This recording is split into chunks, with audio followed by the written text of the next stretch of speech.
Addicted babies, we can do better. Yesterday's stat article on the rising addiction of newborns is yet another sign of the impact that the heroin, opioid crisis is having on our families and our communities.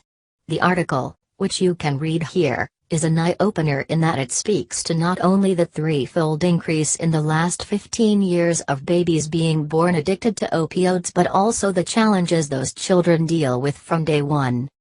The study, conducted the Centers for Disease Control, CDC, attributes the addiction to many fronts: legal opioid use, illegal opioid, heroin use and those undergoing medication-assisted treatment, MAT. The impact on the child, as quoted in the article, is breathtaking. Babies going through NAS suffer from gastrointestinal dysfunction, temperature instability, and central nervous system problems, such as tremors, high-pitched crying, and seizures. The most common cause of NAS is opioid exposure in the womb, although it is sometimes caused by other substances.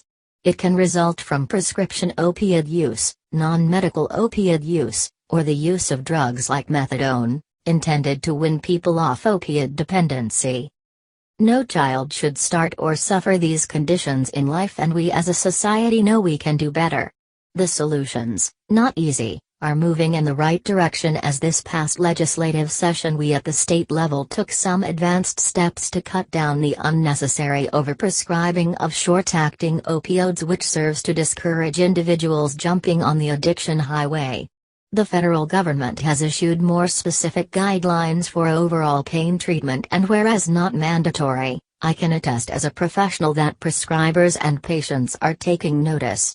Also recently the federal government took the long-awaited step to allow treatment providers to expand their caseload from 100 patients to 275 patients, therefore opening up more treatment slots, often in underserved areas.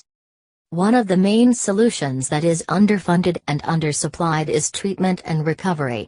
For many these two components do to work, but let's not forget this is a disease, not an abrasion. There needs to be a chronic long-term commitment to treatment and recovery for all individuals, not just expectant mothers, to arrest this terrible condition. As a state legislator, I remain committed to addressing this crisis in a logical stepped approach. Education remains a key component not only to our young but also our adults. Combined with the proper resources, we can beat this crisis, one person and one family at a time.